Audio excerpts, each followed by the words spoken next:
The big day has finally arrived, sod day.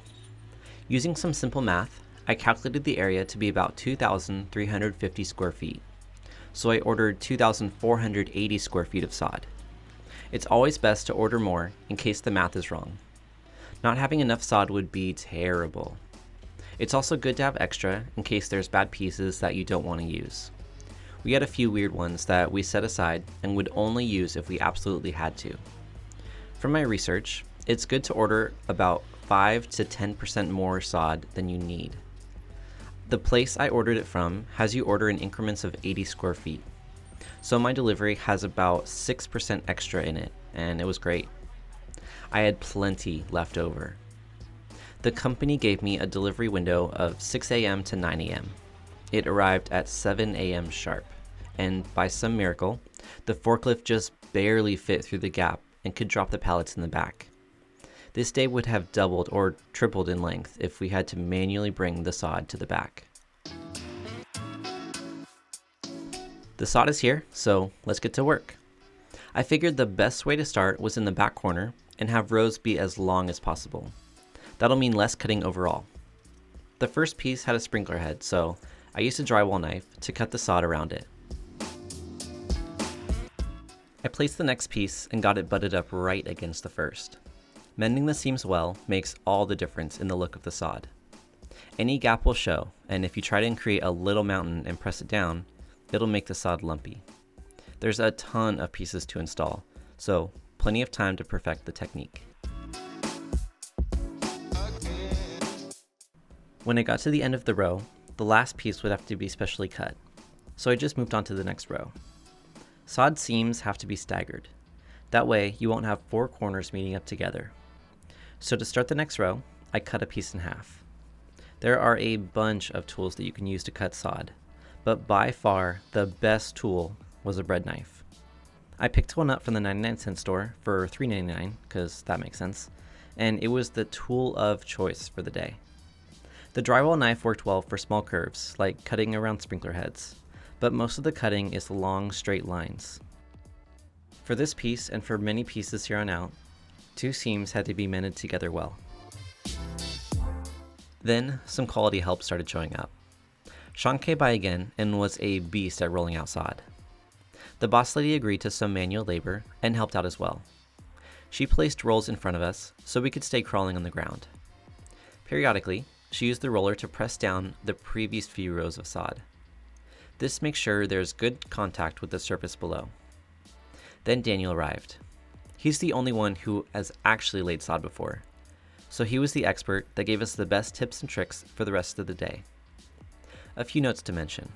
We didn't walk on the dirt, only on the grass. Walking on the smooth dirt could cause footprint dents that will show up later as the grass settles. We also periodically watered the grass and the rolls on the pallets. Since the roots are shallow, if the grass dries out, it'll just die. Pretty soon, we had an efficient system going, and we were flying. Having multiple sets of hands working makes all the difference.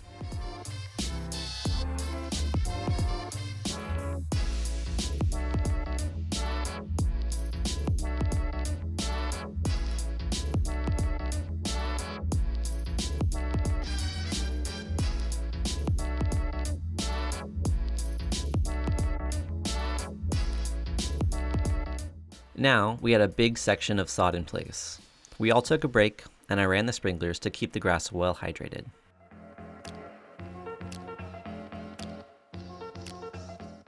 Up till now, most of the sod was full sheets that didn't need to be cut. Now, we were approaching the rounded edges, so most of the pieces needed to be cut in some way. We did our best to get it cut as close to the edges as possible. Sometimes we left a small spot open so we could come back later with a puzzle piece to fill it in.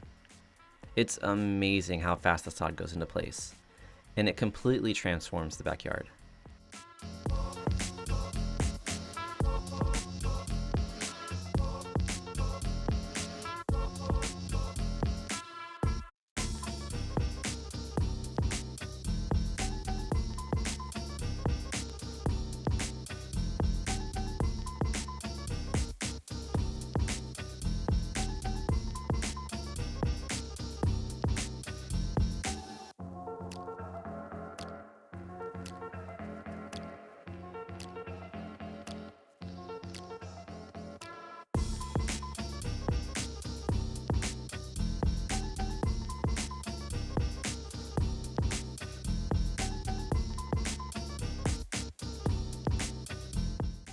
It took about 3.5 hours to lay all the sod.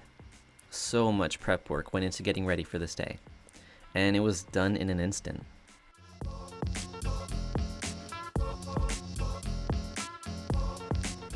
There were still some extra rolls left over, so instead of letting them go to waste, I used them on the dog run.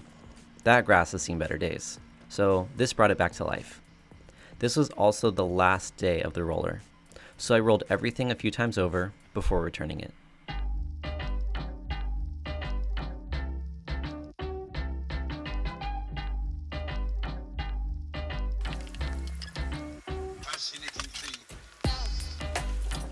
As for the sod, there really isn't much to do now other than make sure the grass is well hydrated. For the first week or two, I watered it 3 times a day, sometimes 4 on really hot days, and slowly tapered that to once a day. Now it's been 2 months, and it's on a regular schedule of twice a week.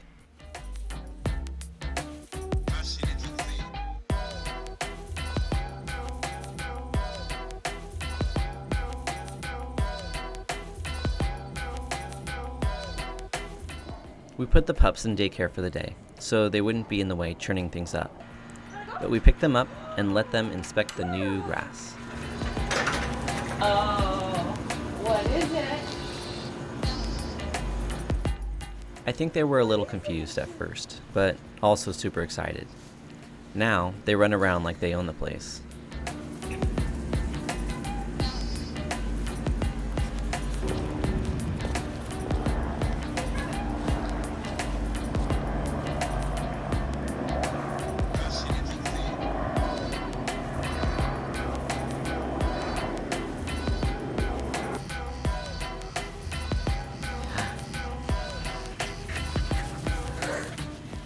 One of the annoyances of having an all-dirt backyard is how much dirt tracked into the house.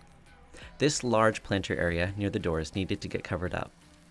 We have plans to have some small potted trees here later on, and this spot even has its own watering zone. But for now, I covered it up with weed barrier and the same rubber mulch that surrounds the fruit trees.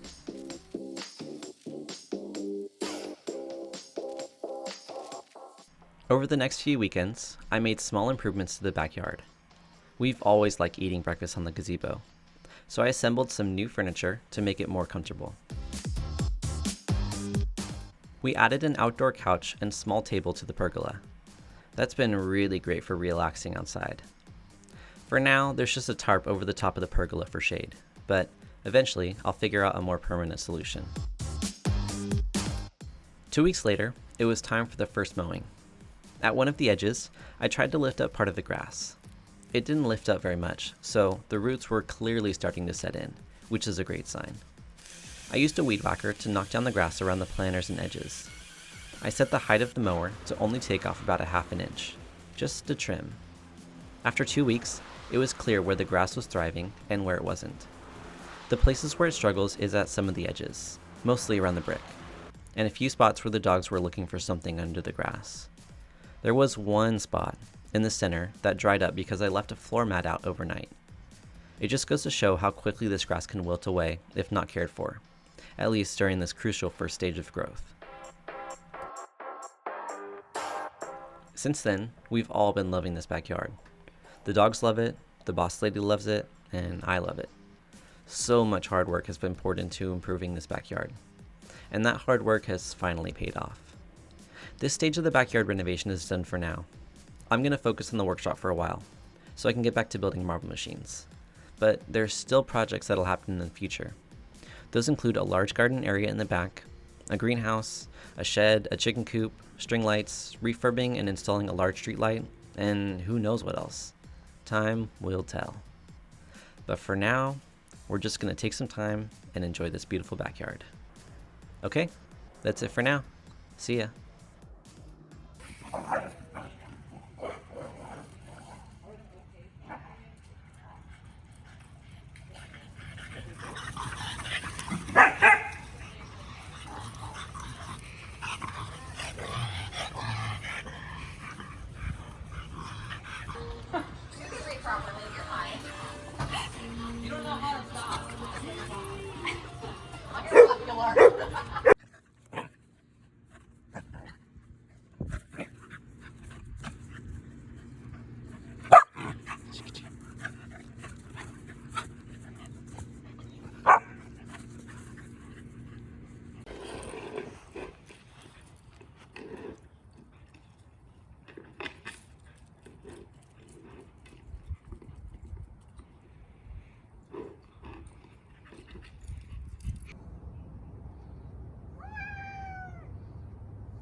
Come here.